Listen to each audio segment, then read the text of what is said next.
दरवाज़ा बंद है। बाथरूम में अंदर बेखौफ रवि शावर से टपक रही बूंदों के बीच खड़ा, एक अनजाने खौफ से बेखबर। तभी नल के टैप से एक अदृश्य खौफनाक हाथ निकलता है और रवि के सीने में धंस जाता है और रवि के जिस्म से खून से लथपथ दिल का लोथड़ा नोचता हुआ पूरा नल के टैप में समा जाता है। ये सब देखकर रवि हैरान रह जाता है कि आखिर हुआ क्या, और एक झटके में रवि का बेजान जिस्म बाथरूम की फर्श पर धड़ाम से गिर जाता है और शावर से पानी उसके जिस्म पर लगातार गिर रहा होता है। रात के तकरीबन 12 बजे फ्लैट के हॉल में रवि का फ़ोन 1 2 3 नहीं लगातार बज रहा है। तभी रवि के बाथरूम का दरवाज़ा खुलता है। जिस्म पर टॉवल लपेटता रवि हॉल में आता है। फ़ोन उठाता है। फ़ोन रवि की गर्लफ्रेंड संध्या का था। संध्या ने पूछा, हेलो, सब ठीक तो है ना? तुम ठीक तो हो? तुमने फ़ोन क्यों नहीं उठाया? कब से कॉल कर रही थी, सो रहे थे क्या? अच्छा, खाना खा लेना रवि, ओके, बोलकर फ़ोन काट देती है। रवि कपड़े पहन रहा है। तभी संध्या एक बार पुनः फ़ोन करती है। रवि फ़ोन फिर उठाता है। संध्या बोलती है, लव यू, गुड नाइट, अच्छे से सो जाना, कहकर फ़ोन काट देती है। रवि बैग उठाकर सीधा निकल जाता है मुंबई के उस पब में जहां सारे डेविल्स ड्रग के नशे और डांस फ्लोर पर थिरकती लड़कियों के जिस्म की नुमाइश देखने के लिए आते हैं। पब में बैठा रवि वोडका के 2 शॉट लगाया ही था कि बाजू में बैठी लड़की, जो पहले से ही पी रही थी, रवि को स्माइल देती है और बोलती है, हाय हैंडसम। दोनों में थोड़ा सा बहुत नॉर्मल कॉन्वर्सेशन होता है। इसके बाद रवि उस लड़की को लेकर पब के बाहर निकल जाता है। जुहू बांद्रा की सुनसान गलियों से होती हुई रवि की बाइक एक फ्लैट की बिल्डिंग के सामने रुकती है।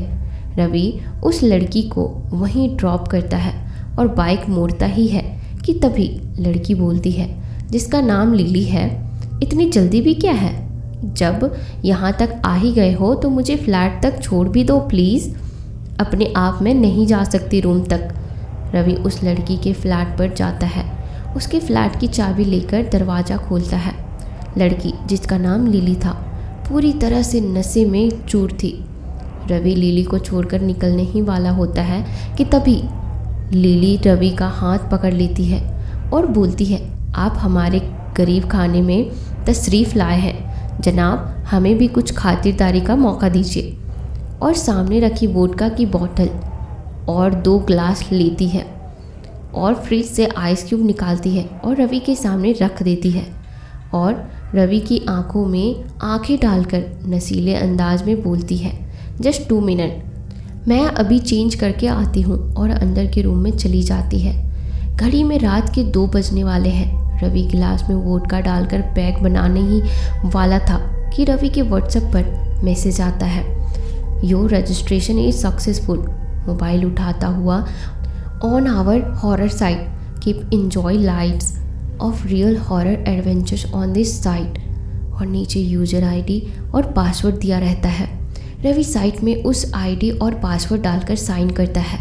तभी वेलकम इन गेस्ट ब्लॉगिंग का पेज खुल जाता है और मोबाइल का कैमरा अपने आप ऑन हो जाता है और रवि एक डेविल का रूप धारण करने लग जाता है। तभी लिली ड्राइंग रूम में एंटर होती है और वो रवि का ये रूप देखकर अवाक रह जाती है। वो दरवाजे की तरफ भागती है। दरवाज़ा खोलकर एक कदम बाहर ही रखती है कि तभी डेविल बना रवि उसे फ्लैट के अंदर खींच लेता है और अपने नुकीले दांत लिली के गर्दन में गड़ाकर सारा जिस्म का एक एक बूंद खून पी लेता है और लिली का बेजान जिस्म वहीं पर फेंक कर निकल जाता है। उधर कैमरा में आता है cut to camera zoom in bedroom. Bed पर रवि गहरी नींद में सो रहा है। रवि का फ़ोन बजता है। संध्या फ़ोन पर फ़ोन किए जा रही है। रवि फ़ोन काट देता है। संध्या फिर फ़ोन करती है और रवि इस बार फ़ोन उठा लेता है। संध्या बोलती है, गुड आफ्टरनून, कितने देर तक सोते हो तुम? रात भर किसी और के साथ थे क्या? चलो अब उठो भी, मैं शाम को मिलती हूँ, और लव यू कहकर फ़ोन काट देती है। रवि एक बार फिर सो जाता है। शाम के 6 बजने वाले हैं। संध्या रवि का दरवाज़ा खटखटाती है। कुछ देर बाद रवि घर का दरवाज़ा खोलता है। संध्या रवि से बोलती है, ओए हेलो, मुझे देखकर तुम्हें खुशी नहीं हुई? तुम फिर से सो गए थे क्या? ओह गॉड, तुम्हारा कुछ नहीं हो सकता। जल्दी से फ्रेश होकर आओ, मैं यहीं पे वेट करती हूँ। रवि बाथरूम में घुस जाता है। इधर हॉल में बैठी संध्या की नज़र रवि के लैपटॉप पर पड़ती है। वो लैपटॉप ऑन करती है, गूगल क्रोम खोलती है। तभी उसकी नज़र सर्च हिस्ट्री पर पड़ती है, जहाँ टॉप हॉरर साइट के लिंक डले होते हैं। संध्या एक हॉरर साइट को खोलती है। वहाँ पर कुछ ट्रू घोस्ट हॉरर वीडियोज़ डले होते हैं। वो एक हॉरर वीडियो पर क्लिक करती है और उसमें एक लाइव घोस्ट दिखाया जाता है, जो कब्रिस्तान में दबी लाशों को निकालकर उनका खून पी रहा होता है। इतना भयानक दृश्य देखकर संध्या डर जाती है। तभी रवि तैयार होकर आ जाता है। संध्या लैपटॉप बंद कर देती है और रवि के गले से लिपट जाती है और उसे किस करती है और दोनों घूमने के लिए फ्लैट के बाहर निकल जाते हैं। क्या रवि संध्या का भी खून पीकर उसे भी मार देगा या कोई और शिकार ढूंढेगा? इसका जवाब जानने के लिए आप इस वीडियो को पूरा ध्यान से ज़रूर सुनिएगा। कॉफ़ी शॉप पर संध्या और रवि बैठे हुए हैं। संध्या बात पर बात किए जा रही है, मगर रवि का कुछ खास रिएक्शन नहीं होता है। वो संध्या की बातें बस सुन रहा था। दोनों कुछ शॉपिंग करते हैं और वहाँ से निकल जाते हैं। रात के 10 बज चुके हैं। संध्या रवि को उसके फ्लैट के नीचे ड्रॉप करती है और वहाँ से निकल जाती है। रवि अपने फ्लैट का दरवाज़ा खोलता है, अंदर जाता है। वो लैपटॉप ऑन करता है और उस हॉरर वेबसाइट में लॉगिन करता है जिस पर वो गेस्ट ब्लॉगिंग के लिए अप्लाई किया था। तभी स्क्रीन पर मैसेज आता है, कॉन्ग्रेचुलेशंस मिस्टर डेविल, आपका गेस्ट पोस्ट सक्सेसफुल पब्लिश्ड कर दिया गया है। और डायरेक्ट डेविल रवि का यूजर नेम वाला पेज खुल जाता है। रवि का बीती रात वाला वीडियो चलने लगता है। डेविल बना रवि लिली का खून पीता है। ये देखकर रवि की आंखें खुशी से चमक जाती है। अपने आप को खून पीता देखकर रवि बहुत खुश होता है। वो टीवी पर न्यूज़ ऑन करता है। दिन भर की खास खबर में लिली की मौत का समाचार ब्रेकिंग न्यूज़ में चल रहा था। एंकर बोल रही थी, लिली नाम की इस लड़की की मौत कैसे हुई, यह एक राज की बात है। उसकी गर्दन में किसी जानवर के नुकीले दांतों के निशान मिलते हैं, जिससे ये कह पाना मुश्किल हो गया है कि मुंबई के इस भीड़ भाड़ वाले इलाके में आखिर वो खूंखार जानवर आया कहाँ से। ये देखकर रवि के दिमाग में फिर एक बार खून पीने की प्यास जाग जाती है। तभी वेबसाइट पर गेस्ट ब्लॉगर के लिए नई अपडेट शो होती है। नई लोकेशन पर सभी नए मेंबर्स को इनवाइट किया जाता है। डेविल बना रवि अगले शिकार के लिए निकल जाता है। बॉम्बे कुर्ला सी लिंक से करीब 3 किलोमीटर की दूरी पर एक विशाल शिप, जिस पर तमाम हॉरर वेबसाइट के गेस्ट ब्लॉगर्स को इनवाइट किया गया है। सभी एक एक करके पहुंच रहे हैं। कोई अपनी पर्सनल शिप से, तो पानी पर चलने वाली बाइक से, तो कोई आसमानी चमगादड़ों पर सवार होकर। आज यहाँ दुनिया भर के एक से एक महान रियल घोस्ट बने गेस्ट ब्लॉगर पहुँच रहे थे। चाइना से आया गेस्ट ब्लॉगर अपने ड्रैगन के लिए घोस्ट शिप पर पर्याप्त जगह ना पाकर शिप के 2 चक्कर मारता है। सीधा शिप पर आसमान से जंप मारता है और सीधा स्टेज पर उतरता है। सभी डेविल घोस्ट प्रेत पिचास उसे देखकर दंग रह जाते हैं। बफर के लिए गाय, भैंस, बकरे और इंसानी ब्लड के सूप से भरे बर्तन सामने रखे पड़े थे और हॉरर वेबसाइट के ऑनर के गेस्ट लेक्चर के बाद सभी दावत का लुत्फ उठाने लगते हैं।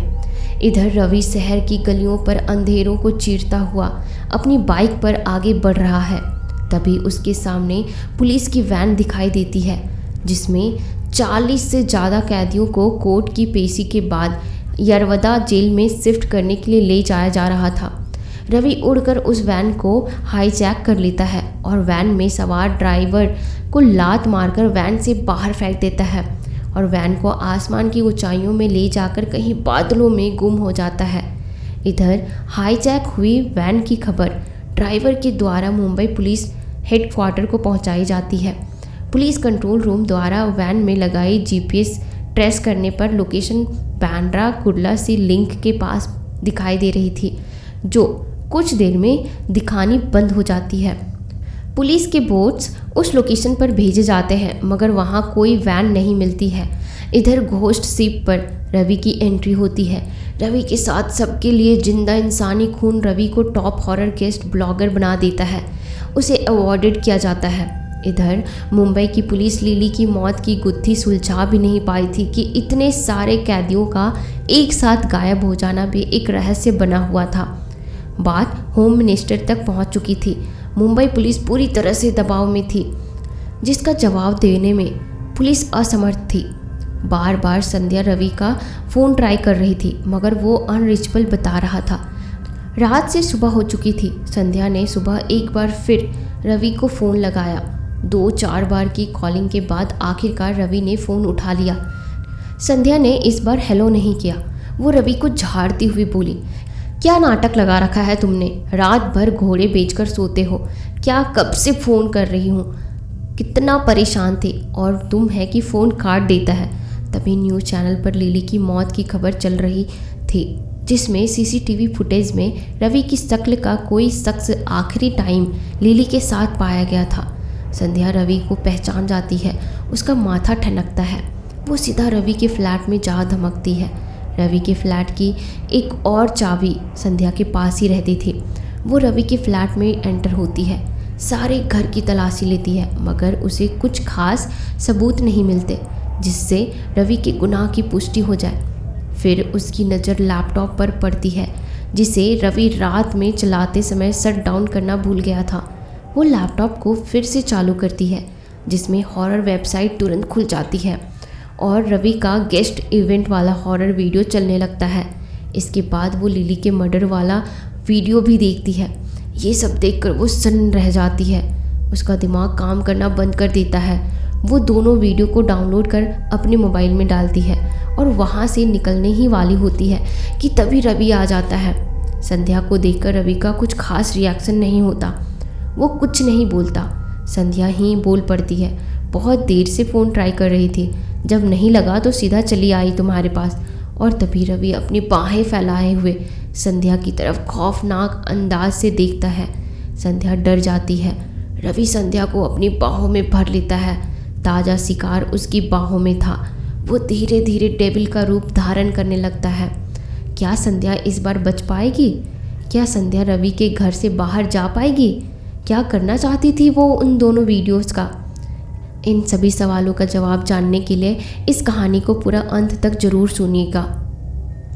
रवि धीरे धीरे डेविल का रूप धारण कर ही रहा था कि संध्या का फ़ोन बज जाता है और रवि की बाहों का कसाव संध्या के जिस्म पर ढीला पड़ने लग जाता है। तभी एक झटके से संध्या रवि से दूर हट जाती है। संध्या फ़ोन उठाती है। हाँ माँ, अभी आई 10 मिनट में, और रवि को एक्सक्यूज़ मी बोलती वहाँ से निकल जाती है। हाईवे पर संध्या की कार दौड़ रही है। वहाँ से निकलते ही संध्या वो दोनों वीडियोस पुलिस को फॉरवर्ड कर देती है। उधर रवि रूम में रखे लैपटॉप की कंडीशन से समझ जाता है कि संध्या को सब कुछ पता चल चुका है। तभी संध्या की कार के बोनट पर ना जाने रवि कहाँ से आ धमकता है। संध्या की कार हड़बड़ाहट में इलेक्ट्रिक पोल से जाकर भिड़ जाती है। दूसरे ही पल रवि संध्या को कार से बाहर खींचता हुआ बोलता है, आखिर तुम्हें ये सब पता चल ही गया? संध्या की हड़बड़ाहट में जबान लड़खड़ा रही थी। वो पूछती है, क्या सब? रवि बोलता है, वही जो कुछ तुम्हें पता नहीं चलना चाहिए था। तभी आसमान पर हॉरर वेबसाइट के डेविल्स की टीम पहुंच जाती है, जो डेविल बने रवि द्वारा संध्या के मर्डर का लाइव वीडियो शूट करने के लिए आए हुए थे। रवि संध्या की आंखों में आंखें डालता है। डेविल बने रवि की आंखों में आग के शोले धधक रहे हैं। वो चाहता तो संध्या को एक झटके में ख़त्म कर सकता था। तभी वीडियो शूट कर रहे डेविल्स रवि को आवाज़ देते हैं और बोलते हैं, कम ऑन रवि, जल्दी करो। रवि भयानक खूंखार फेस बनाता हुआ उनकी तरफ देखता है। वो संध्या की तरफ फेस करता ही है कि मुंबई पुलिस फोर्स वहां आ पहुंचती है और डेविल्स पर ताबड़तोड़ फायरिंग करती है। रवि और उसके डेविल साथी संध्या को वहीं पर छोड़कर वहाँ से भाग जाते हैं। पुलिस की गोली किसी को भी टच तक नहीं कर पाती है। इधर संध्या पुलिस को स्टेप बाय स्टेप सब कुछ बता देती है। पुलिस के सामने सारा केस क्लियर हो जाता है। सारी जानकारी होम मिनिस्ट्री तक पहुंचाई जाती है। सारा का सारा मंत्रिमंडल इस बात को लेकर चिंतित है। आधी रात को मंत्रियों की मीटिंग बुलवाई जाती है। मंत्री कुछ निर्णय लेते, मगर समस्या सबसे बड़ी ये है कि इस बार मुकाबला इंसानों से नहीं, डेविल से है, जिन्हें बंदूक की गोलियों के द्वारा खत्म नहीं किया जा सकता था, और साइबर के उस क्राइम से था जिसे इंडिया में बैन तो किया जा सकता था, मगर उसे खत्म नहीं किया जा सकता था। सबने निर्णय लिया कि इसके लिए सभी धार्मिक गुरुओं से राय ली जाए और आईटी सेक्टर से संपर्क किया जाए, क्योंकि अब ये बात नॉर्मल साइबर क्राइम के ऊपर की थी और इसे रोक पाना किसी के बस की बात नहीं थी। सभी धार्मिक गुरुओं द्वारा अपने अपने धर्म के अनुसार शैतान को खत्म करने के लिए तरह तरह के हथियार बनाए जा रहे थे, जिनमें कुछ कवच, कुछ दुष्ट आत्माओं को बांधने के लिए तंत्र मंत्र युक्त तांबे और चांदी के तार थे। वृहद पैमाने में पवित्र जल का भी निर्माण किया गया ताकि डेविल्स को खत्म किया जा सके। इधर बांद्रा कुर्ला सी लिंक का वो इलाका जो इस घटना के बाद प्रतिबंधित कर दिया गया था, एक बार फिर इलाके के रडार और सैटेलाइट के सिग्नल पर कुछ हलचल ऐसी दिखाई देती हुई नजर आती है जो अविश्वसनीय था। पुलिस हेडक्वार्टर में अलार्म बज जाता है। कंट्रोल रूम से टीम घटना के स्थल के लिए रवाना कर दी जाती है, मगर वहाँ ऐसी कोई भी आपत्तिजनक घटना घटित होती नहीं दिखती है। उन्हें सब कुछ नॉर्मल ही लगता है। इधर घोस्ट शिप पर ऐसा कुछ होने वाला है जो साइबर जगत में ना किसी ने देखा ना किसी ने सुना होगा।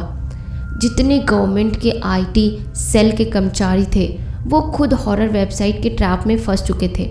धीरे धीरे वो भी अपना रूप बदलने लग गए थे और बांद्रा कुर्ला सी लिंक के ऊपर से उड़ते हुए घोस्ट शिप पर पहुंच जा रहे थे, जिन्हें कंट्रोल कर पाना अब किसी के बस की बात नहीं थी। इधर घोस्ट शिप पर तमाम डेविल्स के लिए एक सुनहरा अवसर प्रदान किया जा रहा था कि आप ज़्यादा से ज़्यादा अपने हॉरर वीडियोस डालें और इंटरनेट की डेविल्स की दुनिया के बेताज बादशाह बन जाएं। वो एक एक करके सभी पुलिस और ऑफिसर्स को उठाना शुरू कर देते हैं और उनकी निर्मम हत्या कर रक्त रंजित एक हॉरर इतिहास की रचना करते हैं।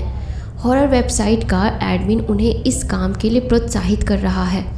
तभी धर्म गुरुओं की टीम चारों तरफ से तांबे और चांदी की तार द्वारा उन स्थल को चारों तरफ से घेर लेते हैं। ये बात डेविल्स को नागवारा गुजरती है। उनकी अब अदृश्य होने की शक्तियाँ कम होने लगती है। अब वो सबको दिखाई देने लगते हैं। घोस्ट शिप का वो भयानक मंजर देखकर हर आदमी मौत के खौफ से डर जाता है। पुलिस कमिश्नर डेविल्स की गिरफ्त में है।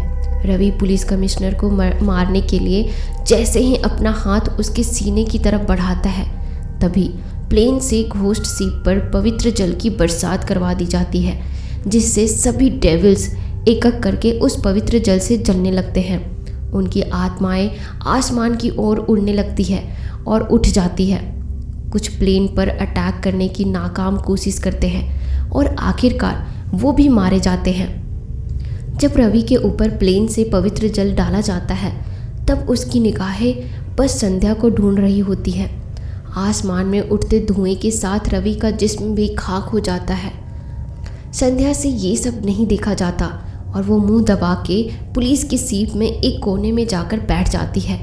इस तरह घोस्ट शिप के डेविल्स का अंत हो जाता है और हॉरर वेबसाइट को इंटरनेट के सर्च इंजन से हमेशा के लिए हटा दिया जाता है। शहर के फ्लैट की लाइट देर रात तक जल रही है। कैमरा उस कमरे के अंदर जाता है। अंदर लैपटॉप पर एक नौजवान नेटवर्किंग कर रहा था। तभी उसे स्क्रीन पर एक मैसेज आता है, कृपया कमज़ोर दिल वाले इस वेबसाइट पर लॉगिन ना करें। और एडवेंचर की तलाश में ये शख्स वेबसाइट पर क्लिक कर ही देता है।